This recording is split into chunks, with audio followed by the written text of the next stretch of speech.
Imagine a man in a velvet robe, seated in a lavish European palace. He doesn't carry a sword, never sets foot on a battlefield, and yet he is responsible for the deaths of more than 10 million people. No armies, no bombs, just a pen, a contract, and a cold, calculating smile. This isn't a nightmare. It's history.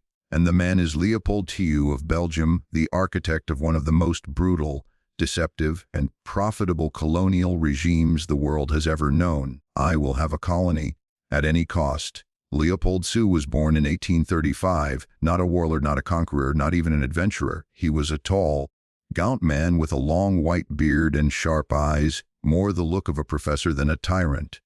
But behind that academic appearance was a burning obsession empire. Belgium was small, too small for Leopold's ambition.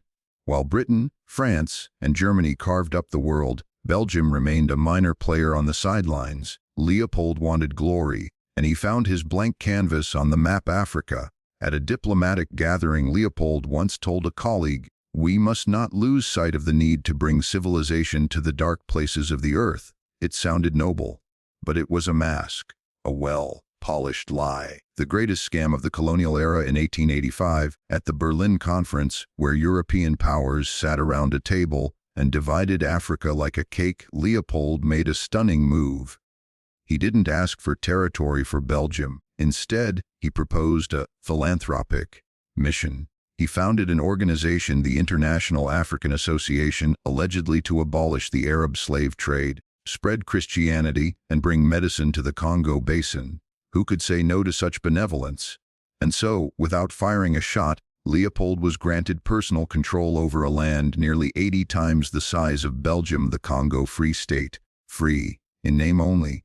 It was not a colony of Belgium. It was not a protectorate. It was, quite literally, the private property of King Leopold Tellier. A European monarch now owned a country, rubber and blood. Around the turn of the century, the industrial world went wild for one thing: rubber, tires, telephones, wires, machinery. Rubber was gold, and the Congo's jungles were full of it. So Leopold devised a system: every village had to deliver a monthly quota of wild rubber. If they failed, the force publique, Leopold's private army, was unleashed. Villagers were executed.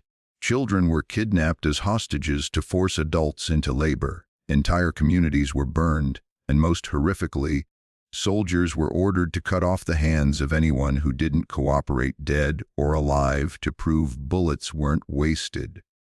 There are photographs, real, haunting images of Congolese fathers staring at the severed hands of their own children in wooden boxes. This wasn't an exaggeration. It was standard policy. The most effective propaganda machine in Europe. While blood soaked the Congo's soil, Leopold became a hero in Belgium. He built schools, libraries, parks, opera houses. He was hailed as Leopold the Builder. The public saw him as a man of compassion, education, and honor. But that image was meticulously manufactured. Leopold launched one of the first global public relations campaigns in history. He hired journalists, missionaries, and academics across Europe to write glowing reports about his civilizing mission. He printed tens of thousands of pamphlets, posters, and books extolling his good deeds. He built churches in Belgium dedicated to his holy duty, and it worked. Even Queen Victoria and President Roosevelt praised him, while the Congo descended into unspeakable horror.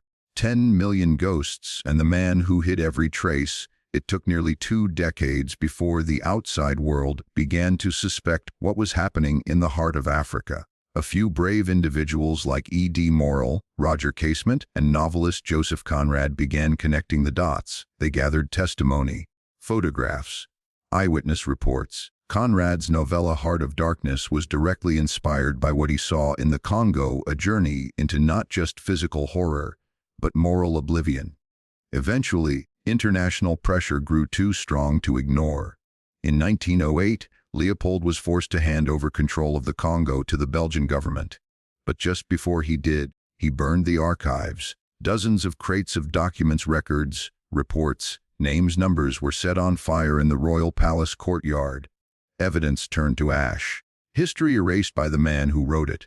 A funeral with no tears. When Leopold died in 1909, his funeral procession moved through Brussels in silence.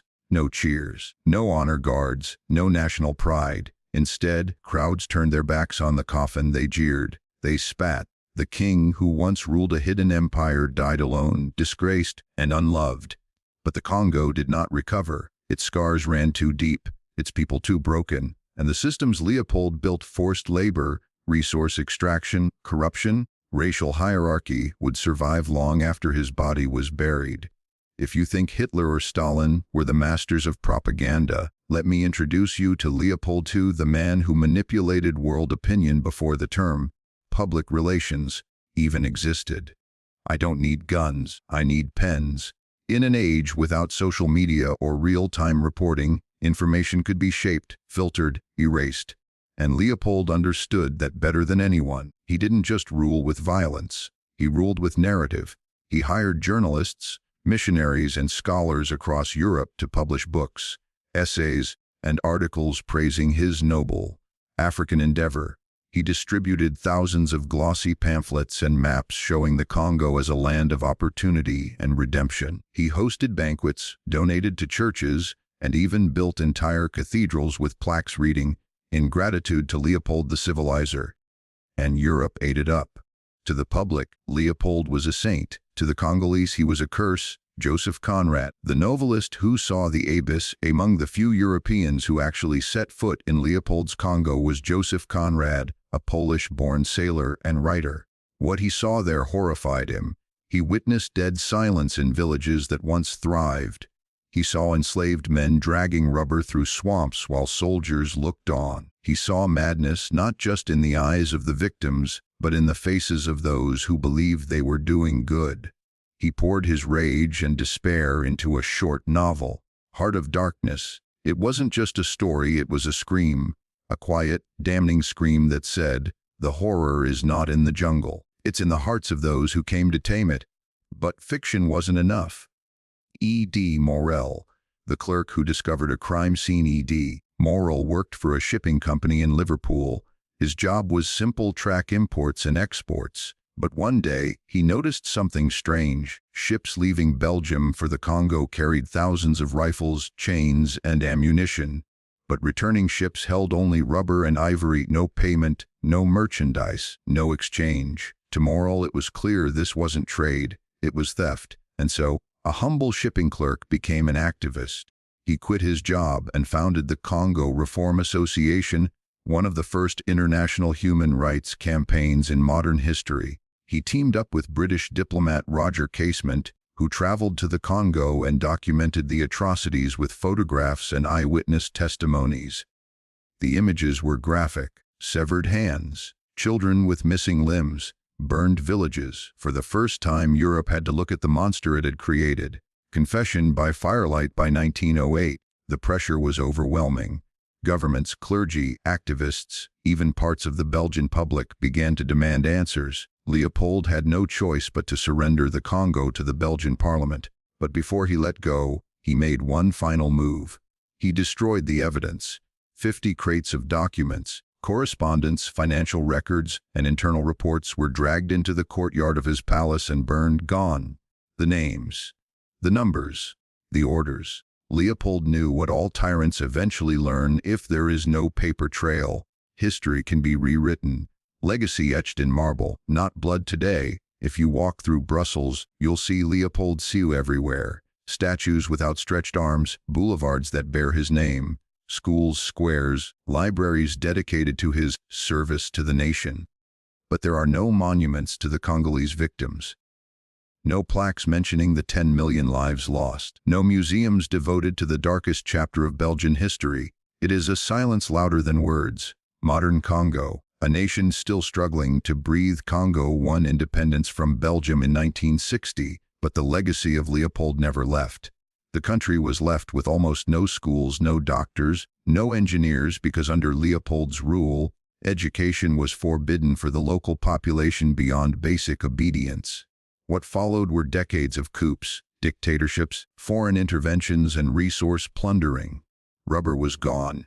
Now it was cobalt, coltan, and lithium minerals essential for smartphones, laptops, and electric vehicles. And once again, Congolese children work in mines barehanded for global tech supply chains. Leopold's model lives on not with bullets, but with boardrooms and blind eyes. History doesn't repeat, it rhymes. You may wonder why so many African nations remain in crisis despite having vast natural wealth.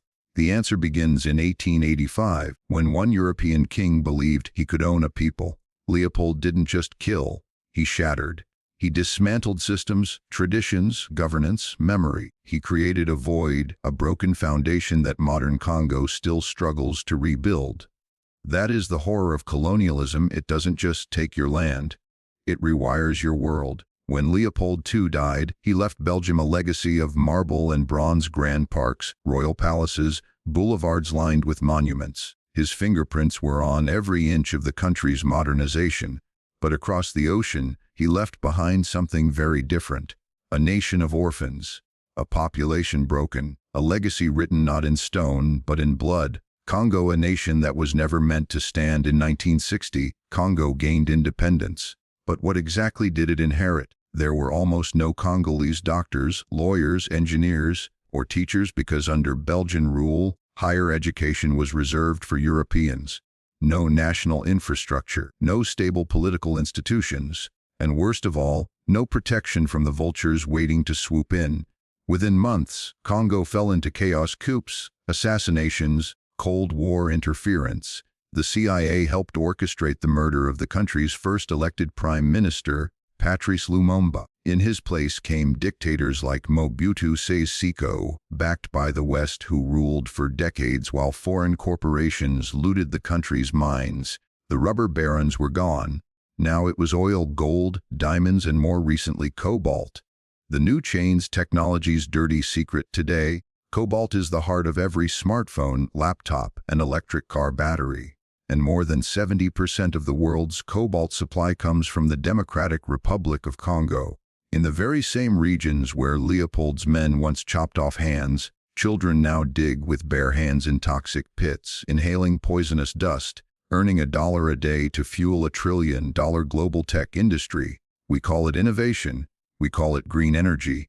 But for millions in Congo, it's just a new kind of empire, run not by kings, but by corporations. Leopold would be proud. The methods changed. The logic didn't. When statues speak louder than history books, in 2020, the murder of George Floyd in the United States sparked a global reckoning with racism, colonialism, and historical injustice. And in Belgium, eyes turned toward Leopold. Protesters poured into the streets, demanding his statues be removed. Some were splattered with red paint, a symbolic gesture to the blood they represented. Signs read, 10 million dead, no hero, no pride. And finally, under public pressure, several cities took the monuments down, but not everyone agreed. Some said he was a man of his time. Others argued, without him, Belgium wouldn't be what it is today. They saw the protests not as justice, but as an attack on national identity. So the debate raged not just about a statue, but about memory itself. Silence is not neutral to this day. There has been no formal apology from the Belgian monarchy to the Congolese people. No reparations, no state-funded museums honoring the victims, no mandatory school curriculum telling the truth. Why? Because if Belgium admits Leopold's crimes, it would also have to admit how much of its wealth and prestige was built on those crimes. And if Europe opens that door, it will have to reckon with its entire colonial project. So, instead, silence. An uncomfortable, deliberate silence that says, let sleeping ghosts lie. History's most dangerous lie. The real danger of Leopold Philippe isn't just what he did. It's how he got away with it. He didn't conquer with armies. He conquered with narratives. He wrapped genocide in humanitarian language, and the world applauded. He didn't just kill people. He buried their stories. He erased them from textbooks, erased their names, and replaced them with his own. And in that silence, he became immortal. Final reflection. The new Leopolds look around you. At the phones we hold. At the cars we drive. At the batteries that power our lives. Ask yourself, where does the material come from? Who mined it? What did they eat that day? Did they go to school? Or did they spend 10 hours underground so you could hold a lighter phone? Leopold Suai is gone, But the world he built still echoes through the bones of modern capitalism. He was the blueprint. And if we're not careful, we become the next chapter. Not all tyrants wear crowns. Some wear suits. Some run companies. Some write history and leave others to pay the price.